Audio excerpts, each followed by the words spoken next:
A young woman vanished just 2 days before her birthday under mysterious circumstances. From the very first hour of the investigation, police uncovered a series of suspicious clues that suggested something terrible might have happened to her. Despite these alarming signs, the investigation dragged on for more than a decade, and it wasn't until 12 years later that the shocking truth finally came to light. The outcome left the entire country outraged, as no one expected anything like this. Hey everyone, welcome back to our channel. If you enjoy our content and want to dive deeper into the world of cold cases and unsolved mysteries, please take a moment to like this video and subscribe to our channel. Your support inspires us to uncover more intriguing stories and insights into these baffling cases. And don't forget to leave your comments below. We love hearing your thoughts and theories, and your engagement helps us build a community of fellow mystery enthusiasts. So, let's get started. Caitlyn Markham's story begins on August 16, 1989, in Fairfield, Ohio. Born into a loving family, she grew up surrounded by her parents, younger sister, and countless friends who adored her vibrant personality. Even as a young child, Caitlyn possessed an extraordinary gift for making connections with others. She could approach the shyest kids on the playground and have them laughing and playing with her within minutes. Her natural ability to bring people together would later make her disappearance even more puzzling to those who knew her best. Beyond her social talents, Caitlyn was a creative soul who found joy in various forms of artistic expression. She spent countless hours singing, drawing, and immersing herself in anything related to art. This passion wasn't just a hobby. It shaped her entire future path. After graduating high school with honors, she made the natural choice to enroll in a local university, pursuing her dreams through a degree in graphic design. The summer of 2011 held exceptional promise for Caitlyn. She was approaching her final exams, standing on the precipice of a new chapter in her life. Together with her fiancé, John, whom she had been dating for 6 years, they had crafted elaborate plans for a fresh start in Colorado. Their engagement, celebrated just a year before, was meant to culminate in a wedding after their big move. Friends and family often remarked how the couple seemed perfect for each other, making what was to come all the more shocking. On the morning of August 14, 2011, just 2 days before her 22nd birthday, Caitlyn was scheduled to work her regular shift at the local bridal shop. The irony of her part-time job wouldn't be lost on investigators later. A bride-to-be working amongst wedding dresses, her own dreams of walking down the aisle never to be realized. As the morning hours ticked by, concerned messages from family and friends began flooding her phone. Calls went straight to voicemail. Text messages remained unanswered. Initially, her loved ones tried to maintain their composure. They contacted the bridal shop, hoping for a simple explanation. The response they received only deepened their worry. Caitlyn hadn't shown up for her shift. For those who knew her well, this was completely out of character. Caitlyn was known for her reliability and conscientiousness. She had never missed work without proper notification, and she always maintained contact with her family. As the day progressed, the silence became increasingly deafening. Her family, trying to remain rational, considered various innocent explanations. Perhaps her phone had died. Maybe she was caught up in studying for her finals. But as evening approached and still no word came from Caitlyn, their concern evolved into full-blown panic.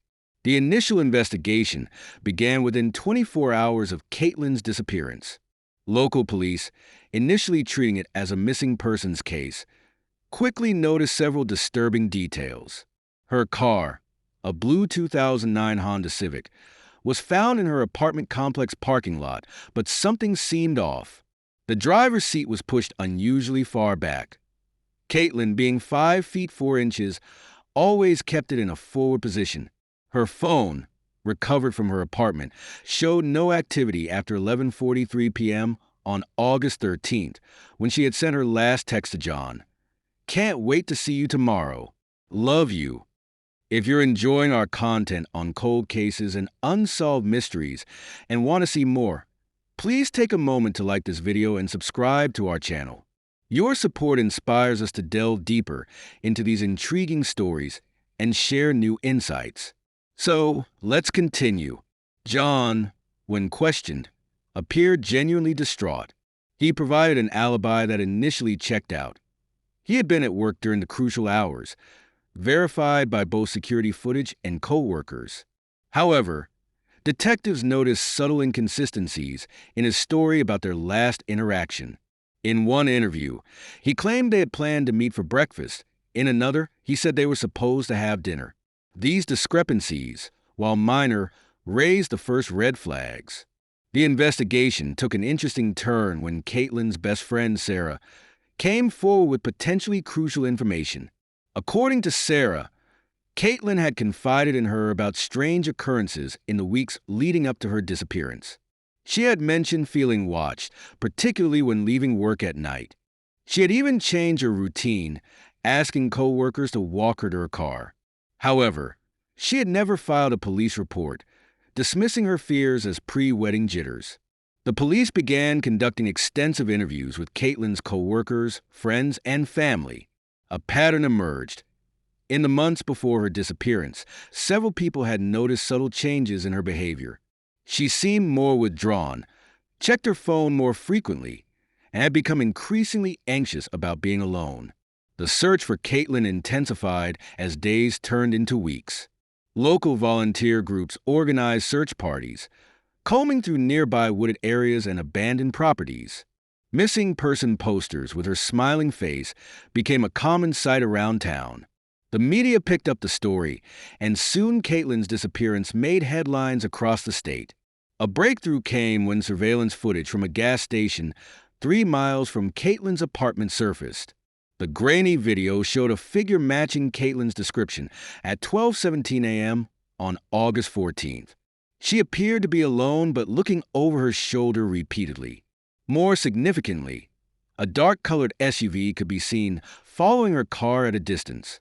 The investigation took an unexpected turn when detectives discovered that John had recently taken out a substantial life insurance policy on Caitlyn. Despite their modest income as students, when confronted, John explained it was part of their preparation for marriage, but investigators found the timing suspicious. However, what truly caught their attention was John's internet search history from the weeks before Caitlyn's disappearance. Untraceable poisons, perfect murder methods, and how to delete phone records permanently. Meanwhile, another person of interest emerged. Marcus Thompson, a regular customer at the bridal shop where Caitlyn worked. Employees recalled his unusual interest in Caitlyn, often staying until closing time and making inappropriate comments. Background checks revealed a concerning history. Thompson had faced stalking allegations in the past, though charges were never filed. The case became increasingly complex as evidence pointed in multiple directions. Were John's suspicious searches related to Caitlyn's disappearance, or was there a darker explanation involving Thompson? Or was there another player entirely that investigators hadn't yet discovered? The case took a devastating turn on October 3rd, 2011, when a hiker's dog discovered partial remains in a remote wooded area approximately 15 miles from Caitlyn's apartment. Dental records confirmed what everyone had feared. The remains belonged to Caitlyn.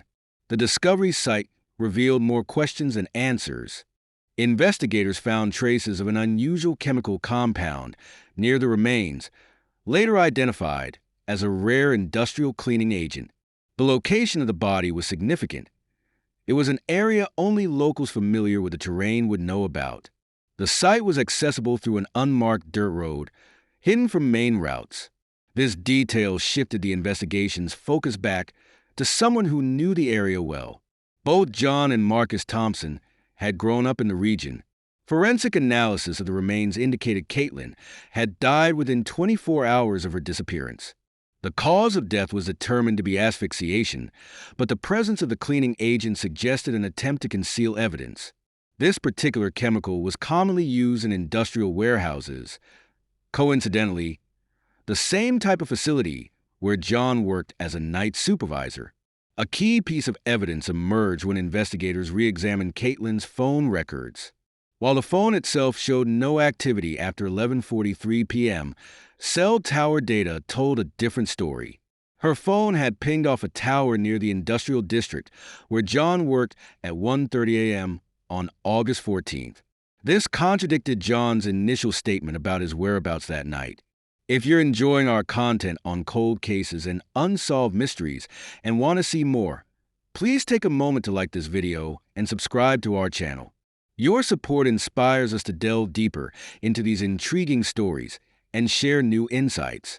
So, let's continue. The investigation also revealed that Marcus Thompson had an airtight alibi for the night in question. He had been admitted to a hospital in a neighboring state for emergency appendix surgery. This development forced investigators to redirect their full attention to John, whose story was increasingly falling apart. The case reached its climax on December 15, 2011, when John finally broke under interrogation. His confession revealed a chilling premeditation that shocked even veteran investigators. The wedding plans and move to Colorado had been a facade. John had been embezzling money from his workplace, and Caitlyn had accidentally discovered financial discrepancies in their joint accounts just days before her disappearance. According to his confession, John had lured Caitlyn to his workplace under the pretense of surprising her with wedding decorations he'd been storing there. Security footage recovered from a hidden backup system showed Caitlyn entering the warehouse at 1:27 a.m. She never came out. John had staged her car at the apartment complex and used her phone to send false messages, trying to establish an alibi. The discovery of the murder weapon, a rope from the warehouse, contained both Caitlyn's DNA and industrial cleaning agent residue. John had attempted to destroy evidence using chemicals from his workplace, but traces remained, ultimately contributing to his conviction. On March 7, 2012, John pleaded guilty to first-degree murder. He was sentenced to life imprisonment without the possibility of parole. The judge described the crime as a calculated betrayal of the worst kind. Caitlyn's family established a foundation in her memory, providing support to victims of domestic violence and advocating for stronger background checks in financial positions. The case led to significant changes in local company policies regarding employee access to industrial chemicals and security protocols. If this true crime story moved you, please consider subscribing to our channel for more in-depth investigations and unsolved mysteries. Your likes and comments help us continue sharing these important stories that raise awareness about domestic violence and financial abuse. Don't forget to hit the notification bell to stay updated on our latest uploads. Remember Caitlyn's story. Sometimes the greatest dangers lie not in the shadows of strangers, but in the familiar faces we trust the most. Share this video to spread awareness and potentially help others recognize warning signs in their own relationships. Stay safe, and we'll see you in our next investigation.